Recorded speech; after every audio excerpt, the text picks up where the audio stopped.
وَكَقَوْلِهِ تَعَالَى أَفَمَنْ يَخْلُقُ كَمَنْ لَا يَخْلُقُ فِي مَقَامِ التَّمَدُّحِ بِالْخَالِقِيَّةِ وَكَوْنِهَا مَنَاطًا لِاسْتِحْقَاقِ الْعِبَادَةِ۔ صفحہ 77 پر یہ عبارت ہے،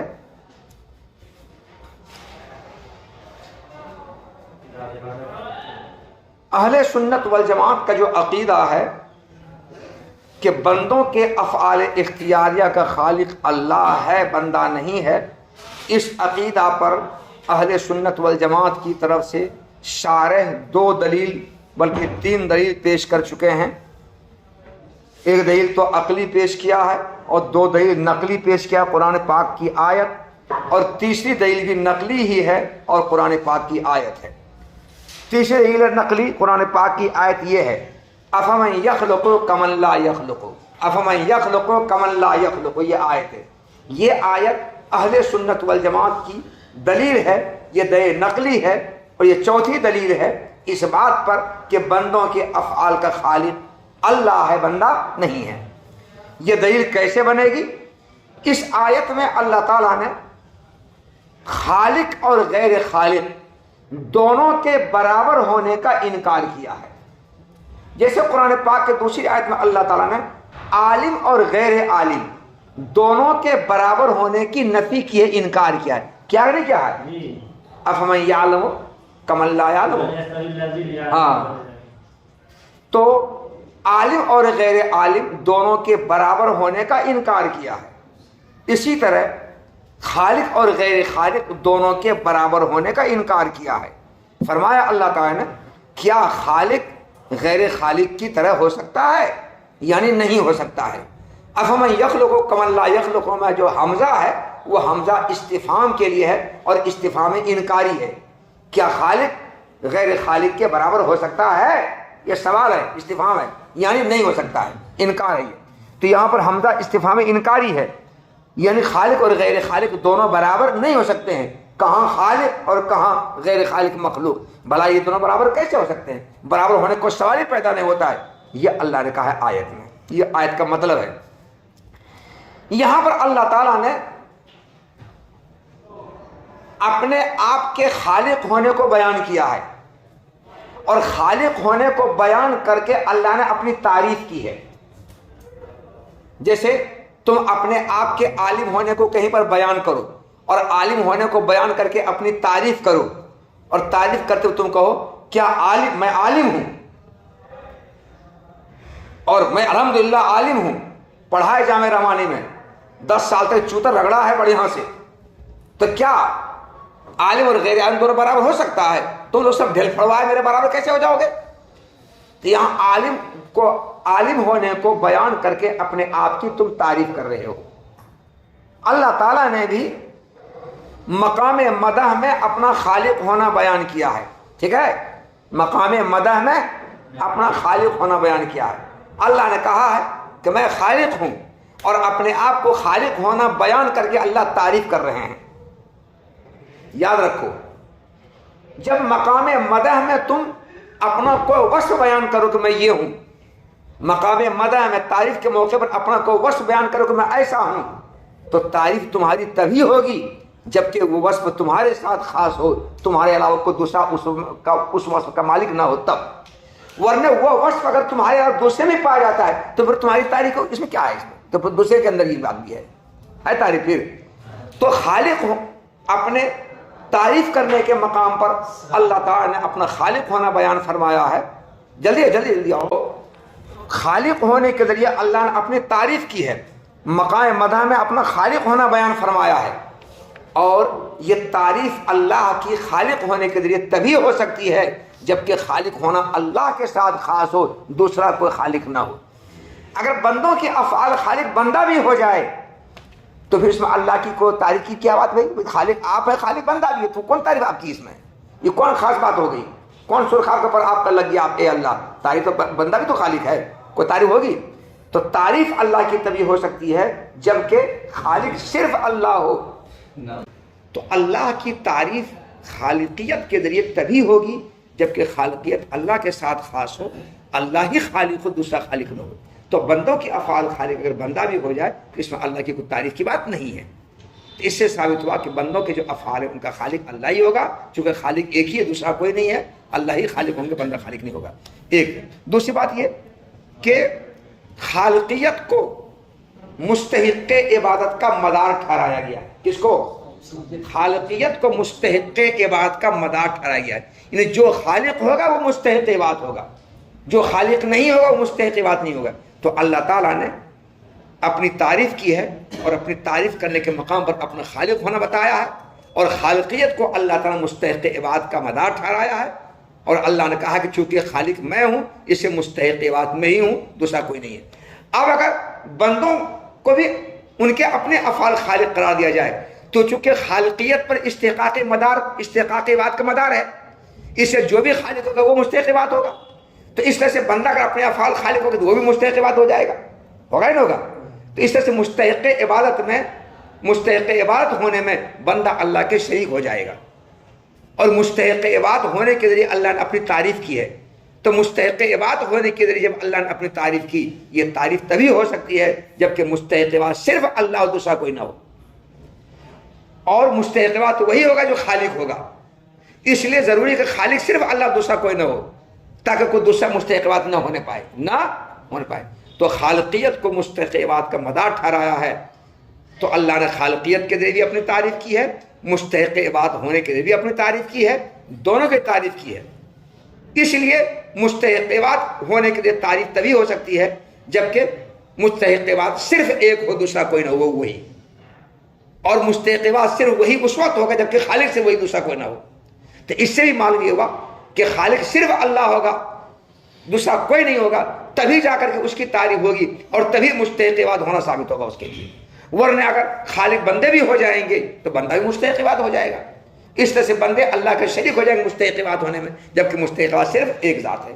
تو خالقیت کے ذریعے اور خالقیت کو مستحق عبادت کا مدار ٹھہرائے جانے کے ذریعے اللہ نے اپنی تعریف کی ہے، اور یہ تعریف اللہ کی تبھی ہو سکتی ہے جبکہ خالق صرف اللہ ہو اور مستحق عبادت صرف وہی ہو۔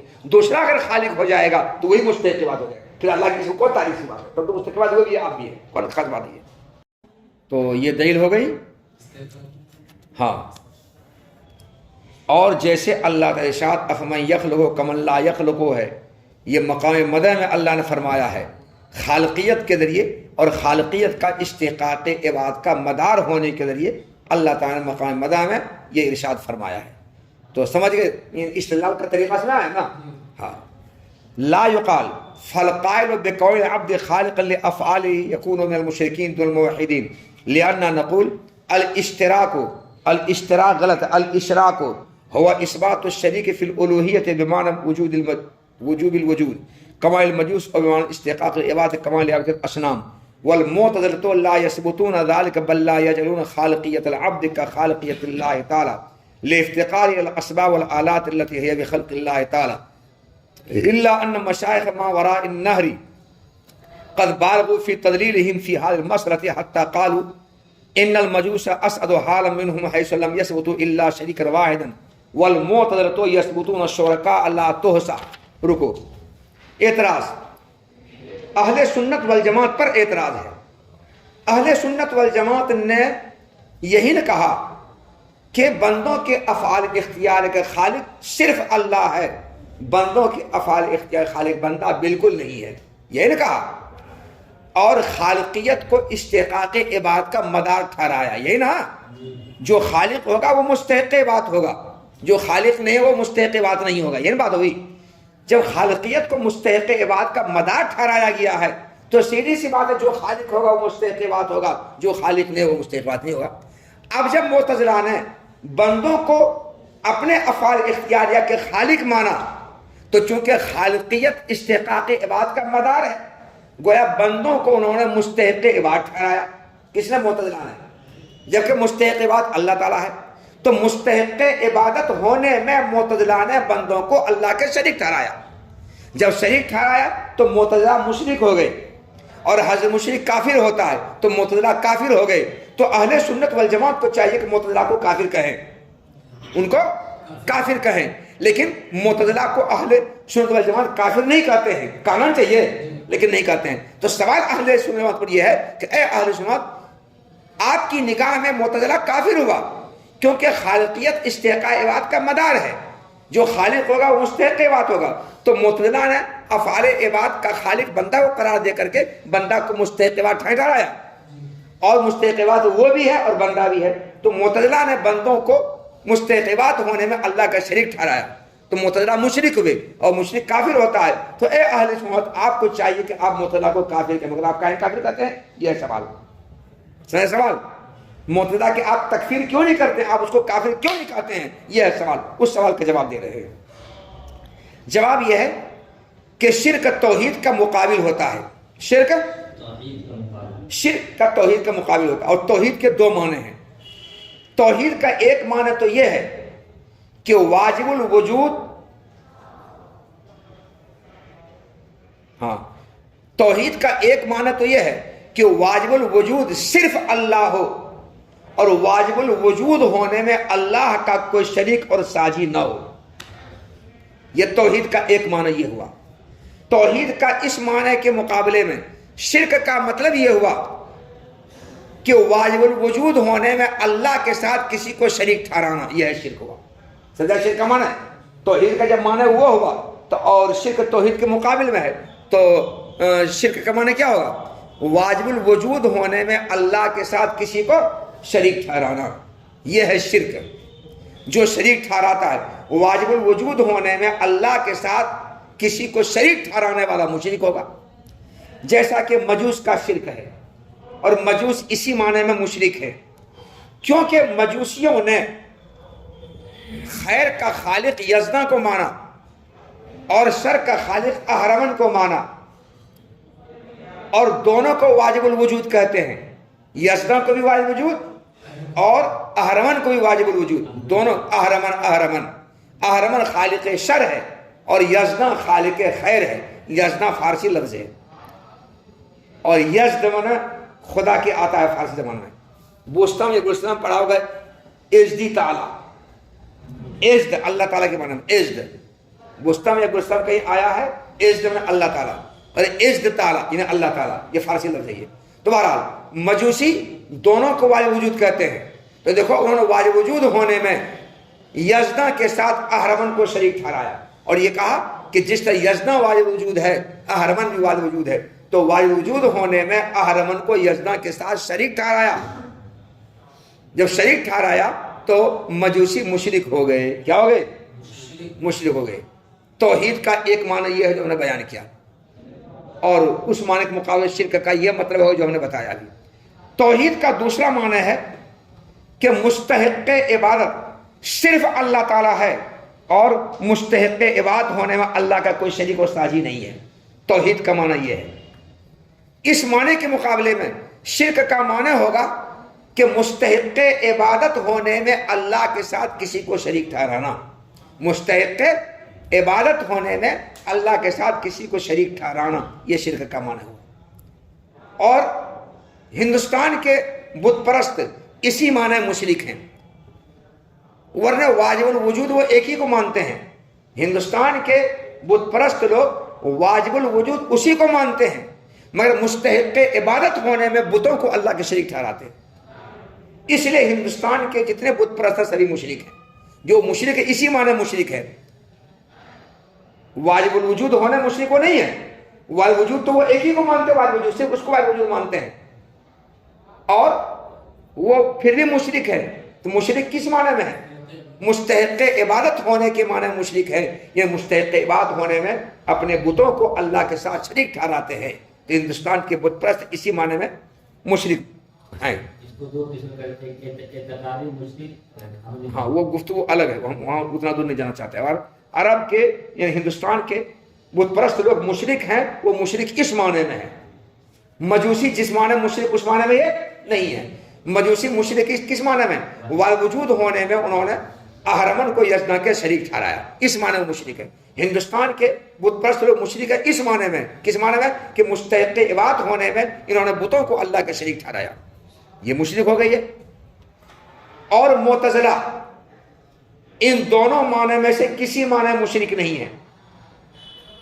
نہ تو معتزلہ واجب الوجود ہونے میں اللہ کے ساتھ کسی کو شریک ٹھہراتے ہیں، اور نہ معتزلہ مستحق عبادت ہونے میں اللہ کے ساتھ کسی کو شریک ٹھہراتے ہیں۔ تو شرک کا جو دو معنی ہم نے بیان کیا، ان دونوں معنوں میں سے کسی معنی کے اعتبار سے معتزلہ مشرک نہیں ہے۔ نہ تو وجود ہونے میں اللہ کے ساتھ کسی کو شریک ٹھہراتے ہیں، نہ مستحق عبادت ہونے میں اللہ کے ساتھ کسی کو شریک ٹھہراتے ہیں۔ تو شرک کا جو دو معنی بیان کیا، ان دونوں معنی میں سے کسی معنی کے اعتبار سے معتزلہ مشرک نہیں ہیں، بلکہ معتزلہ خالقیت کو استحقاق عبادت کا مدار ٹھہراتے ہی نہیں۔ وہ یہ کہتے ہی نہیں ہے کہ خالقیت مستحق عبادت ہونے کا مدار ہے، جو خالق ہوگا وہ مستحق عبادت ہوگا، وہ کہتے ہی نہیں اس بات کو، اس کو وہ نہیں بولتے ہیں، بالکل نہیں۔ بلکہ معتزلہ بندوں کو اپنے افعال کا خالق کہتے ہیں اور اللہ کو بھی خالق کہتے ہیں، مگر اللہ کا خالق ہونا بندے کے خالق ہونے کے برابر بھی نہیں مانتے ہیں۔ وہ بے شک معتزلہ دونوں کو خالق مانتے ہیں، اللہ کو بھی خالق مانتے ہیں، اس کا خالق کون ہے؟ اللہ ہے، اور بندوں کے افعال اختیار خالق بندہ کو مانتے ہیں، تو وہ دونوں کو خالق مانتے ہیں، مگر اللہ کی خالقیت بندوں کی خالقیت کے برابر یا بندوں کی خالقیت اللہ خالق برابر وہ نہیں مانتے ہیں، بلکہ دونوں کی خالقیت میں فرق مانتے ہیں۔ اللہ کی خالقیت اسباب و آلات کے محتاج ہوئے بغیر ہے، اور بندوں کی خالقیت اسباب و آلات کا محتاج ہو کر کے ہے۔ اور بندہ جو خالق ہے تو اپنے کسی چیز کے خلق و ایجاد میں اسباب و آلات کا محتاج ہے، جو اسباب و آلات اللہ ہی تعالیٰ کے پیدا کرنا ہے۔ لیکن اللہ تعالیٰ جو خالق ہیں، خلق و ایجاد کا جو کام کرتے ہیں، اس خلق و ایجاد میں اللہ تعالیٰ کسی آلات و اسباب کے محتاج نہیں ہے۔ تو بے شک دونوں خالق ہیں، مگر ایک خلق و ایجاد میں اسباب و آلات کے محتاج ہیں، جو اسباب و آلات اللہ ہی کے پیدا کرنا ہے، اور دوسرا خلق و ایجاد میں آلات و اسباب کی محتاج نہیں۔ تو بے شک دونوں خالق ہیں، مگر دونوں خالق ایک ہے، دونوں کے خالق یکساں اور برابر ہے کہ الگ الگ ہے؟ الگ۔ ظاہر بات ہے جس کا خلق و ایجاد اسباب و آلات کا محتاج ہوئے بغیر ہو وہ بہت اعلیٰ اونچا ہوگا، اور جو اسباب و آلات کا محتاج ہوگا بہت نیچے پست ہوگا۔ تو معتزلہ شرک کے ان دونوں معنی میں سے کسی معنی کے اعتبار سے مشرک نہیں ہیں، بلکہ خالقیت کو استحقاق عبادت کا مدار ٹھہراتے ہیں، بلکہ آگے بڑھ کر کے وہ بندہ کے خالق ہونے کو اللہ کے خالق ہونے کے برابر بھی قرار نہیں دیتے ہیں، کہتے دونوں کے خالق زمین آسمان کا فرق ہے۔ اس لیے معتزلہ مشرک بالکل نہیں ہوں گے۔ جب نہیں ہوں گے تو اس وجہ سے ہم معتزلہ کو مشرک قرار نہیں دیتے ہیں، اس کو کافر قرار نہیں دیتے ہیں۔ یہ ہے اہل سنت سے جواب کہ ہم ان کو کافر کیوں نہیں کہتے ہیں، کافر ان کو کیوں نہیں کہتے ہیں، یہ اس کا جواب۔ ہم معتزلہ کو کیسے کافر کہہ دیں گے؟ ہم شرک کا جو دو معنی بیان کیا، ان دونوں معنی میں سے کسی معنی کے اعتبار سے وہ مشرک نہیں ہے، کوئی معنی کو وہ قائل نہیں ہے۔ اور بندہ کو بے شک خالق کہتے ہیں، مگر بندہ کا خالق ہونا اللہ خالق ہونے برابر بھی نہیں کہتے ہیں، تو ہم ان کو کیسے مشرک کہہ دیں گے؟ ہم ہاں اتنی بات ہے کہ خلق افعال کے مسئلے میں اہل سنت والجماعت نے معتزلہ کو گمراہ قرار دیا ہے، اور گمراہ قرار دینے میں بڑا زور صرف کیا ہے۔ اور زور صرف اس لیے کیا کہ جب اہل سنت والجماعت نے خالقیت کو استحقاق عبادت کا مدار ٹھہرایا، تو معتزلہ چونکہ بندوں کو خالق مانتے ہیں، تو خالق ماننے سے بندہ مستحق عبادت ہو گئے۔ گویا مستحق عبادت ہونے میں اللہ کے ساتھ معتزلہ نے بندہ کو شریک کیا۔ شریک کیا نہیں کیا؟ شریک کیا انہوں نے۔ تو اس طرح سے مستحق عبادت ہونے میں جب بندہ کو اللہ کے شریک کر دیا، اس شریک کرنے کی وجہ سے معتزلہ پر کفر لازم آ گیا۔ کیا لا گیا؟ کفر لازم ہو گیا، اس کا کافر ہونا لازم آ گیا۔ مگر کفر کا لازم ہونا کفر نہیں ہے کہ ہم ان کو کافر کہیں گے، کفر کو لازم کرنا کفر ہے۔ تو معتزلہ نے کفر کو اپنے اوپر لازم کیا نہیں ہے، لازم آیا ہے۔ تو لزوم کفر کفر نہیں ہے، التزام کفر کفر ہے، اور معتزلہ نے کفر کو اپنے اوپر لازم نہیں کیا ہے، کفر لازم آ گیا ہے۔ انہوں نے خالق کہا تو کفر لازم آ گیا، تو لزوم کفر کو کفر نہیں ہے، التزام کفر کفر ہے۔ انہوں نے کفر کو لازم نہیں کیا بلکہ لازم آیا ہے، اس لیے معتزلہ کافر نہیں ہوں گے، انہوں نے کفر کو لازم نہیں کیا اپنے پر۔ ہاں گمراہ ہے بے شک وہ، اور گمراہ قرار دینے میں اتنا زور صرف کیا اہل سنت والجماعت نے، اتنا زور لگایا ہے کہ انہوں نے یہ کہا کہ مجوسی بھی مشرک ہیں، اور معتزلہ تو مشرک نہیں ہے، مگر مجوسی معتزلہ سے بہتر ہے، کیونکہ مجوسی تو ایک ہی شریک ثابت کرتے ہیں، صرف اہرمن کو۔ اس کو اور مجوسی یزدہ کے ساتھ اہرمن کو شریک ٹھہراتے، ایک ہی شریک، اور معتزلہ تو بے شمار شرکا ثابت کرتے ہیں، کیونکہ دنیا میں بندے بہت ہیں اور ہر بندہ اپنے افعال کا خالق ہے، تو خالق بہت ہو گئے، اور جتنا خالق اتنا مستحق عبادت، تو مستحق عبادت بہت ہو گئے، اور جو ہی مستحق عبادت ہوا وہ سب اللہ کے شریک ہو گیا مستحق عبادت ہونے میں، تو شرکا بہت نہ ہو گئے۔ تو مجوسی ایک ہی شریک ثابت کرتے ہیں اللہ تعالیٰ کے ساتھ مستحق عبادت ہونے، واجب وجود ہونے میں، اور معتزلہ تو بے شمار شرکا ثابت کرتے ہیں۔ اس لیے بہتر کون ہے؟ مجوسین ہوا۔ تو معتزلہ کو گمراہ قرار دینے میں اہل سنت نے بہت زور صرف کیا، اتنا زور کہ انہوں نے یہ کہہ دیا کہ مجوسی معتزلہ سے بہتر ہے، بہتر اس لیے کہ یہ تو کم سے کم ایک ہی شریک ثابت کرتے ہیں اور یہ تو بے شمار شرکا ثابت کرتے ہیں، اس لیے یہ زیادہ خراب ہو گئے۔ یہ ہے، چلیے دلیل، یہ ہے جواب کہ ہم معتزلہ کو کافر کیوں نہیں کہتے، اس کا جواب یہ لا یقال، یہ اعتراض نہ کیا جائے کہ تب تو بندوں کو اپنے افعال کا خالق ہونے کا قول کرنے والا مشرک میں سے ہونا چاہیے، موحد میں سے نہیں ہونا چاہیے، تو پھر اے اہل سنت آپ معتزلہ کو مشرک اور کافر کیوں نہیں کہتے ہیں؟ یہ اعتراض نہ کیا جائے، کیونکہ ہم جواب دیں گے شرک کا معنی ہے الوہیت میں یعنی واجب وجود ہونے میں شریک ہونے کو ثابت کرنا ہے جیسا کہ مجوس کا شرک ہے، یا مستحق عبادت ہونے میں کسی کو شریک ثابت کرنا ہے جیسا کہ بت پرستوں کا شرک ہے۔ اور معتزلہ شرک کے ان دونوں معنی میں سے کسی معنی کو ثابت نہیں کرتے ہیں، بلکہ بندہ کا خالق ہونے کو اللہ تعالیٰ کے خالق ہونے کے برابر قرار نہیں دیتے ہیں، کیونکہ بندہ ان اسباب و آلات کا محتاج ہے جو اسباب و آلات اللہ تعالیٰ کے پیدا کرنے کی وجہ سے پیدا ہوئے ہیں۔ مگر ماوراء النہر کے مشائخ نے معتزلہ کو گمراہ قرار دینے میں بڑا زور صرف کیا ہے۔ کس مسئلے میں؟ اس مسئلے میں کون مسئلہ ہے؟ مسئلہ خلق افعال۔ اس مسئلے میں، یہ مسئلہ خلق افعال میں معتزلہ کو گمراہ قرار دینے پر بڑا زور صرف کیا ہے۔ اتنا زور انہوں نے صرف کیا ہے کہ انہوں نے کہہ دیا کہ مجوسی معتزلہ سے بہتر حالت میں، اچھی حالت میں ہے، کیونکہ مجوسیوں نے تو صرف ایک شریک ثابت کیا اہرون کو، اور معتزلہ بے شمار شرکا ثابت کرتے ہیں، کیونکہ بندے بے شمار تو خالق بھی بے شمار، خالق بے شمار تو مستحق عبادت بے شمار ہو گئے۔ واحتجت المعتزلة بأننا نفرق بالضرورة بين حركة الماشي وبين حركة المرتعش أن الأولى باختيار دون الثانية بأنه لو كان الكل بخلق الله تعالى لبطل قاعدة التكليف والمدح والذم والثواب والعقاب وهو ظاهر، والجواب أن ذلك إنما يتوجه الجبرية القائل بنفي الكسب والاختيار أصلا، وأما نحن فنثبته على ما نحققه إن شاء الله تعالى۔ رکو، معتزلہ نے کیا کہا؟ ان کا عقیدہ کیا ہے کہ بندوں کے افعال اختیاری کا خالق خود بندہ ہے۔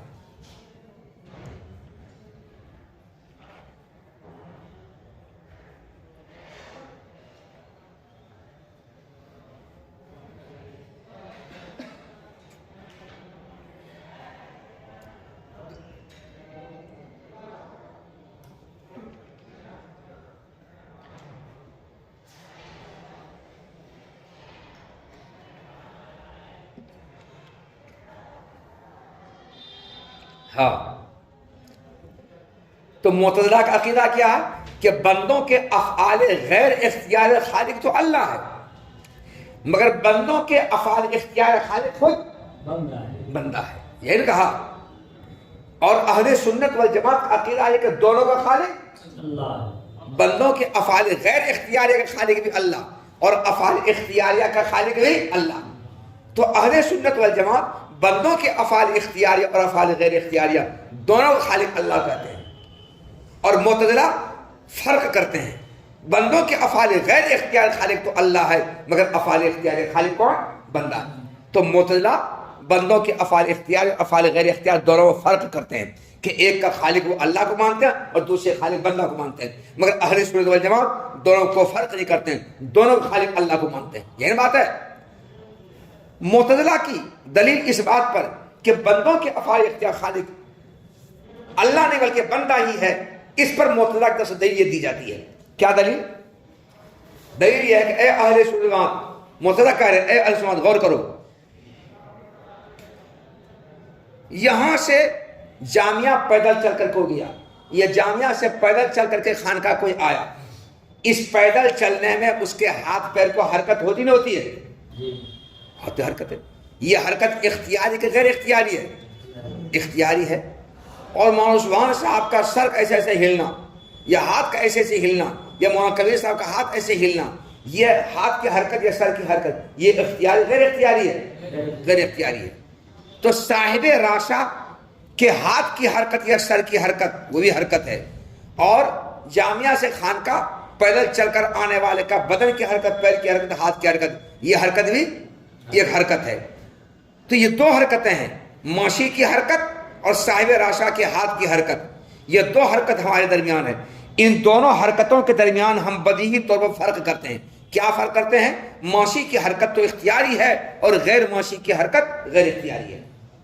صاحب راشا کے ہاتھ کی حرکت غیر اختیاری ہے اور ماشی کی حرکت اختیاری، یہ ہم فرق کرتے ہیں، اور یہ فرق بدیہی طور پر ہے، ایک دم نمایاں فرق ہے کہ نہیں فرق ہے؟ تو ان دونوں حرکتوں کے درمیان ہم بدیہی طور پر فرق کرتے ہیں کہ ماشی کی حرکت اختیاری ہے اور صاحب راشا کے ہاتھ کی حرکت غیر اختیاری ہے۔ جب یہ فرق ہے تو اگر اے اہل سنت، اگر ان دونوں حرکتوں کا خالق اللہ ہی تعالیٰ ہوتا جیسا کہ آپ لوگ کہتے ہیں، تو دونوں حرکتیں اختیاری ہوتی، یہ دونوں حرکتیں غیر اختیاری ہوتی۔ اگر دونوں حرکتوں کا خالق اللہ ہی ہوتا تو یا تو دونوں حرکتیں اختیاری ہوتی یا دونوں حرکتیں غیر اختیاری ہوتی، ایک اختیاری ایک غیر اختیاری نہ ہوتی۔ اگر ایسا ہوتا تو ایسا ہوتا، مگر ایسا نہیں ہے۔ دونوں حرکتیں اختیاری بھی نہیں ہیں اور دونوں حرکتیں غیر اختیاری بھی نہیں ہیں، بلکہ ایک اختیاری ایک غیر اختیاری ہے۔ تو تالی باطل وقت دیوا، جب تالی باطل تو مقدم بھی باطل۔ تو اگر دونوں حرکتوں کا خالق اللہ ہوتا جیسا کہ تم کہتے ہو اے اہل سنت، تو یا تو دونوں حرکتیں اختیاری ہوتی یا دونوں حرکتیں غیر اختیاری ہوتی، مگر دونوں حرکتوں اختیاری ہونا اور دونوں حرکتوں غیر اختیاری ہونا جو تالی ہے یہ باطل ہے۔ اور جب تالی باطل تو مقدم بھی باطل، جب تالی باطل تو مقدم باطل، تو دونوں حرکتوں کا خالق اللہ تعالیٰ ہونا باطل۔ اور جب دونوں حرکتوں کا خالق اللہ تعالیٰ ہونا باطل تو پتہ چلا دونوں حرکتوں کا خالق وہ نہیں ہوگا، کسی ایک ہی حرکت کا خالق ہوگا۔ اور ہم اور تم اے اہل سنت اتفاق کے ساتھ ماشی کی حرکت کو تو ہم خالق اللہ مانتے ہیں، ہم بھی مانتے ہیں، آپ بھی مانتے ہیں کہ ماشی کی جو حرکت ہے اس کا خالق اللہ ہے۔ جب ایک کو دونوں نے مان لیا اور اللہ ایک ہی کی حرکت کا خالق ہوگا تو دوسرے کی جو حرکت ہوگی اس کا خالق اللہ نہیں ہوگا، اس کا خالق بندہ ہوگا۔ سمجھ دلیل؟ ہاں یہ دلیل ہو گئی۔ تو اگر دونوں حرکتوں کا خالق اللہ ہی تعالیٰ ہوتا اے اہل سنت والجماعت جیسا کہ آپ کہتے ہیں، تو یا دونوں حرکتیں اختیاری ہوتی یا دونوں حرکتیں غیر اختیاری ہوتی، مگر تالی باطل ہے، یہ لازم باطل ہے، نہ دونوں اختیاری ہے نہ دونوں غیر اختیاری ہے، بلکہ دونوں فرق ہے۔ جب تالی باطل مقدم باطل، یعنی دونوں حرکتوں خالق اللہ نہیں ہوگا بلکہ ایک ہی حرکت خالق ہوگا، اور ایک حرکت موسی کی حرکت کے خالق اللہ کو آپ مان چور ہم بھی مانے آپ بھی مانے ہیں، تو دوسری کی حرکت خالق اللہ نہیں ہوگا، دوسری حرکت خالق کون ہوگا؟ بندہ ہوگا۔ یہ ہے معتزلہ کے دلیل اپنی بات پر، دیکھ میں آئی؟ چل کتاب دیکھو۔ اور معتزلہ نے اپنی بات کو ثابت کرنے کے لیے دلیل اس طور پر پیش کی ہے، اور معتزلہ نے اپنی بات کو ثابت کرنے کے لیے اس طور پر دلیل پیش کی ہے کہ ہم بدیہی طور پر موسی کی حرکت اور صاحب راشا کی حرکت کے درمیان فرق کرتے ہیں۔ کیا فرق کرتے ہیں؟ یہ فرق کرتے ہیں کہ پہلی حرکت اس کے اپنے اختیار سے ہے، دوسری حرکت اس کے اپنے اختیار سے نہیں بلکہ بغیر اختیار کے ہے۔ یہ دلیل پوری ہو گئی، دیکھیں ترجمہ ہو گیا۔ اب دوسری دلیل معتزلہ کی دوسری دلیل یہ ہے کہ اہل سنت دوسری دلیل معتزلہ پیش کر رہے ہیں۔ معتزلہ اپنی بات کو ثابت کریں، دوسری دلیل پیش کر رہے ہیں۔ یہاں سے معتزلہ اہل سنت والجماعت کو خطاب کر کہتے ہیں اے اہل سنت سنیے بات، اگر تمام بندوں کے تمام افعال کا خالق اللہ ہی ہوتے تو بندوں کو کسی فعل کا مکلف بنایا جانا صحیح نہیں ہوتا۔ بندوں کے افعال اختیاری اور افعال غیر اختیاریہ دونوں کے خالق اللہ ہی ہوتے۔ اہل سنت یہی کہتے ہیں کہ دونوں خالق اللہ ہے۔ اگر دونوں کے خالق اللہ ہی ہوتے تو بندوں کو کسی فعل کا مکلف بنایا جانا صحیح نہیں ہوتا، اور بندے اچھے کام کرنے پر دنیا میں مدح اور ثواب کے مستحق ہوتے ہیں، اور برا کام کرنے پر دنیا میں عقاب کے اور آخرت دنیا میں عقاب کے اور آخرت مذمت کا مستحق ہوتے، دنیا مذمت کا عقاب کا مستحق ہوتے ہیں۔ اگر بندہ کو اچھا کام کرتا ہے تو دنیا میں تعریف کا مستحق ہوتا ہے اور آخرت ثواب کا، یا برا کام کرتا ہے تو دنیا میں مذمت کا مستحق ہوتا ہے، آخرت کا عقاب کا مستحق ہوتا ہے۔ تو اگر بندوں کے سارے افعال کے خالق اللہ ہی ہوتے تو بندوں کو کسی فعل کا مکلف بنایا جانا صحیح نہیں ہوتا، کیونکہ کسی فعل کے مکلف بنائے جانے کا صحیح ہونے کا دار و مدار اس فعل کے کرنے میں قدرت و اختیار کا ہونا ہے. اور جب بندوں کے تمام افعال کا خالق اللہ ہی ہوئے اور بندہ مجبور محض ہو گیا، دھیان دو اے اہل سنت، جب بندوں کے سارے افعال کے خالق اللہ ہی ہو گئے اور بندہ بالکل مجبور محض ہو گیا، اس کے اختیار کو کوئی دخل نہیں ہوا، اللہ اس کے افعال کا خالق ہے، بندہ مجبور محض ہو گیا، اور جس فعل کے کرنے پر مجبور ہوتا ہے بندے کو اس فعل کا مکلف بنایا نہیں جاتا ہے. تو تکلیف کے صحیح ہونے کا دار و مدار، کسی فعل کے مکلف بنایا جانا صحیح ہونے کا دار و مدار اس فعل کے انجام دینے پر، قدرت اور اختیار ہونے پر ہے. جب بندہ کو قدرت اختیار ہے ہی نہیں، کیونکہ ان کے سارے افعال خالق اللہ تعالیٰ ہے، اللہ کے خلق و ایجاد سے ہوتا ہے، بندہ کے خلق و ایجاد سے ہوتا ہی نہیں ہے، تو بندہ مجبور ہوا تو بندے کو مکلف بنا جانا صحیح نہیں ہونا چاہیے. حالانکہ یہ بات صحیح بولو صحیح ہے، بندہ مکلف ہے، ایمان کا، طاعت کا، روزہ کا، نماز کا، حج کا، زکوٰۃ کا مکلف ہے، یہاں تک کہ جمعہ جمعہ درمیانی رات کو رات بھر موبائل دیکھنے کا بھی مکلف ہے، اور یہاں تک کہ وہ سبق میں آئے نہ آئے تو کوئی بات نہیں ہے، اس کا بھی مکلف ہے وہ. ہم تم کو نہیں کر رہے ہیں. اس کی داڑھی ٹھیک ہے نا جی، یہ تو لگتا ہے جیسے کہ اس کا جو چہرہ دیکھو لگتا ہے جیسے تائید لگ نہیں رہا ہے، موچھ کاٹو لگ رہا ہے، لگتا ہے جیسے کرمنل ٹائپ کا ہے.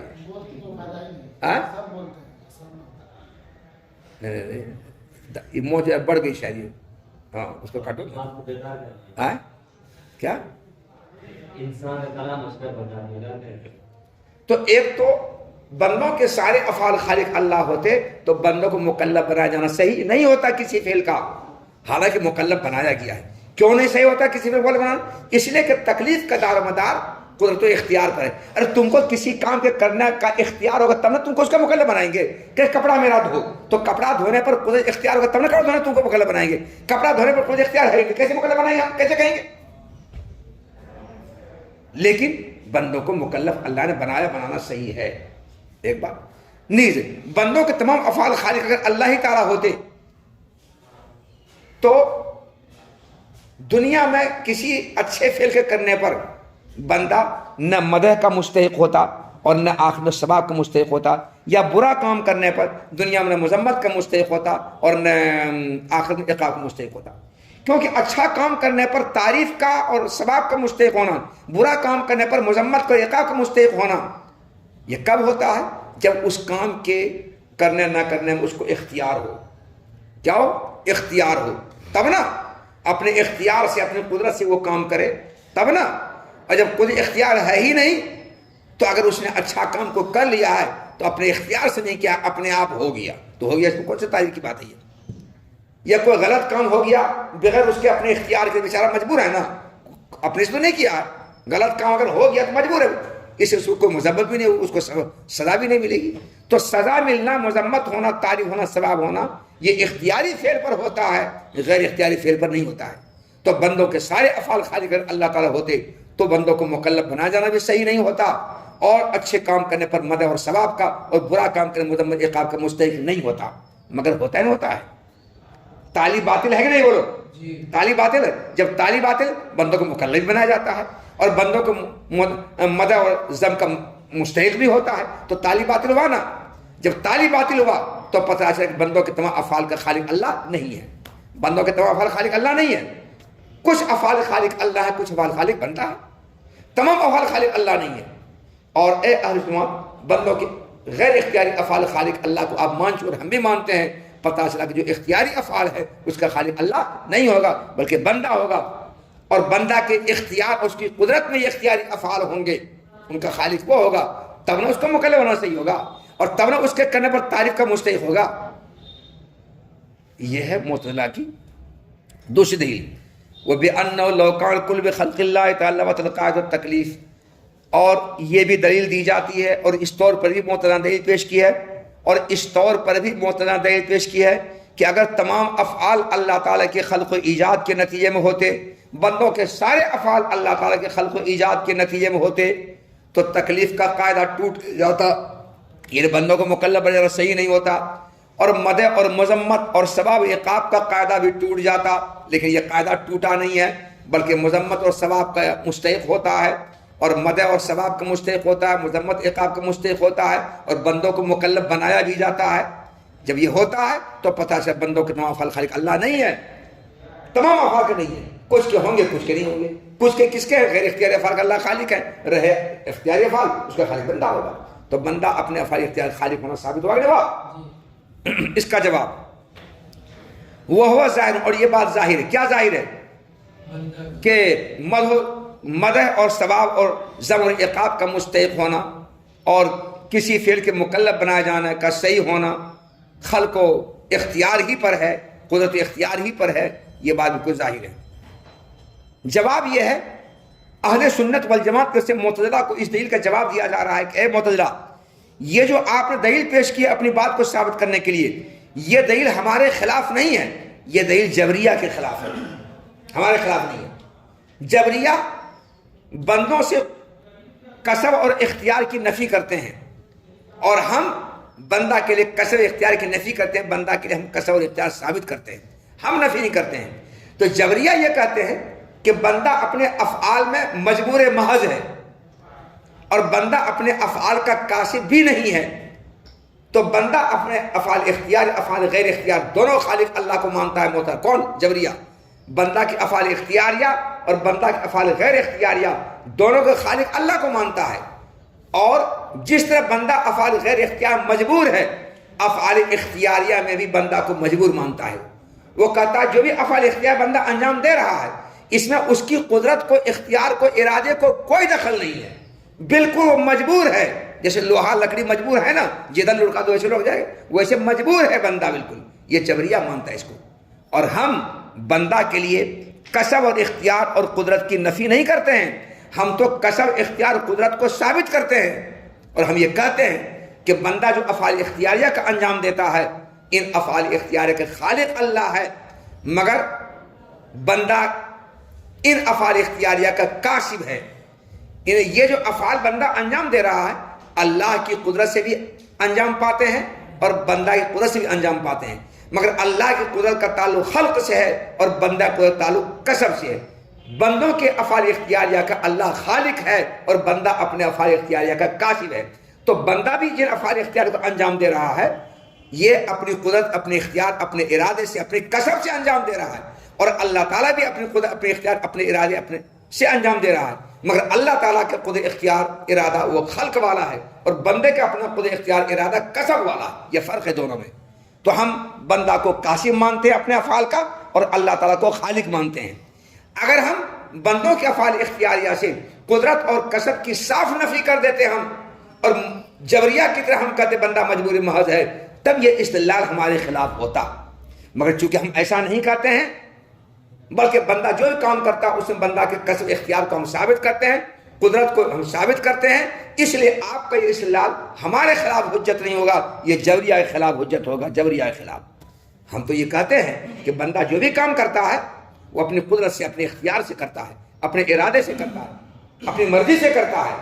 جو بھی کام کرتا ہے وہ بغیر مرضی کے، بغیر اختیار کے، بغیر ارادے، بغیر قدرت کے بالکل نہیں کرتا ہے، مگر اس کے اپنے اختیار، ارادہ، قدرت کا تعلق کسب سے ہے، اور اللہ تعالیٰ کے اختیار کو تعلق خلق سے ہے۔ بندوں کی افعال اختیار خالق اللہ ہے، اور بندوں کے افعال اختیار کا کاسب بندہ ہے۔ تو بندہ اپنے افعال کا کاسب اور اللہ خالق ہے، یہ فرق ہے دونوں میں، فرق ہے دونوں میں۔ اس فرق کے رہتے ہوئے اگر آپ یہ دلیل پیش کریں گے، یہ دلیل ہمارے خلاف حجت نہیں ہوگی، یہ جبریہ کے خلاف حجت ہوگی، یہ دلیل ان کے خلاف جائے گی، ہمارے خلاف نہیں جائے گی۔ اب کسب اور خلق میں کیا فرق ہے؟ شاید اس نے پوچھا تھا 10-12 دن پہلے، کسب کی تعریف کیا ہے؟ تم پوچھے تھے شاید، ہم کو لگ رہا ہے یہ پنجے میں کو پوچھا تھا، اللہ جانے۔ کسب اور خلق میں کیا فرق؟ جو کچھ نہ کوئی کم چلتی ہے، وقت پر بکوالی ہے۔ کسب اور خلق میں کیا فرق؟ سمجھو بات کو۔ بندہ کے اندر کسی فعل اختیاری کو انجام دینے کے اللہ کی، بندہ کے اندر کسی فعل اختیاری کو انجام دینے کی قدرت پیدا کرنا، یہ ہے خلق۔ میرے اور تمہارے اندر کسی فعل اختیاری کو انجام دینے کی قدرت پیدا کرنا، یہ ہے خلق۔ یہ کیا ہے؟ یہ خلق ہے۔ یہ اور اللہ تعالیٰ نے میرے اندر قدرت پیدا کر دی ہے، وہ قدرت حادثہ ہوا۔ وہ کیا ہوا؟ جو قدرت اللہ نے میرے اندر پیدا کر دی ہے کسی کام کو کرنے کی، وہ قدرت حادثہ ہے۔ اس قدرت حادثہ کو اپنے اختیار سے عمل میں لانا یہ ہے کسب. یہ کیا ہے؟ کسب. تو اللہ ہمارے افعال کا خالق ہے کا مطلب یہ ہوا کہ ہم جن کاموں کو کرتے ہیں ان کاموں کو کرنے کی قدرت پیدا کرنے والے اللہ تعالیٰ ہیں. ہم جو کام انجام دیتے ہیں ان کاموں کو انجام دینے کی قدرت پیدا کرنے والے کون ہیں؟ اللہ تعالیٰ ہیں. اور ہم اس کے کاشف ہیں. ہم اپنے افعال کے کاشف ہیں. مطلب کیا ہوا کہ اللہ تعالیٰ نے کسی کام کو کرنے جو قدرت ہمارے پیدا فرما دی ہے اس قدرت کو اپنے اختیار سے ہم عمل میں لے آتے ہیں, اپنے اختیار سے اس کو استعمال کر لیتے ہیں. یہی ہم کرتے ہیں تو ہم کاشف ہوئے. ہم کیا ہوئے؟ تو سمجھا کسب اور خلق کا مطلب دونوں میں فرق ہے. اللہ تعالیٰ کا بندہ کے اندر کسی کام کو کرنے قدرت پیدا کر دینا یہ خلق کہلاتا ہے, اور اللہ تعالیٰ کی قدرت حادثہ کو اپنے اختیار سے استعمال میں لانا, اپنے اختیار سے عمل میں لانا یہ کسب کہلاتا ہے. کیا کہلاتا ہے؟ تو بندہ اپنے افعال کا کاسب ہے. کیا مطلب ہے؟ کہ اللہ تعالیٰ کی قدرت حادثہ کو بندہ اپنے اختیار سے استعمال کرتا ہے, کاسب ہے. اور اللہ خالق ہے. کیا مطلب؟ بندے کے اندر کسی کام کو کرنے کی اللہ تعالیٰ قدرت پیدا کرنے والے ہیں. قدرت پیدا وہی کرتے ہیں, وہ خود پیدا نہیں کرتے, بندہ کام نہیں کر پائے گا. رہی بات بندہ جو بھی کام کرتا ہے وہ اللہ قدرت بندہ کو دونوں قدرت سے انجام پاتا ہے. یہ نہیں کہ بندہ اس کام کرنا مجبور بات, بالکل ایسا نہیں ہے. تو یہ جواب ہو گیا. والجواب ان ذالک, اور معتزلہ کے اس استدلال کا جواب یہ ہے کہ اے معتزلہ تمہاری یہ دلیل اور تمہارا یہ استدلال جبریہ کے خلاف جاتا ہے جو بندہ کے کسب و اختیار کی بالکل نفی کے قائل ہیں, بالکل نفی کے قائل ہیں. اور رہے ہم تو بندہ کے لیے کسب و اختیار کو ثابت کرتے ہیں, جیسا کہ اس کو آگے چل کے انشاءاللہ تعالی ہم ثابت کریں گے. آگے چل کر اب کہاں ثابت نہیں پتہ نہیں.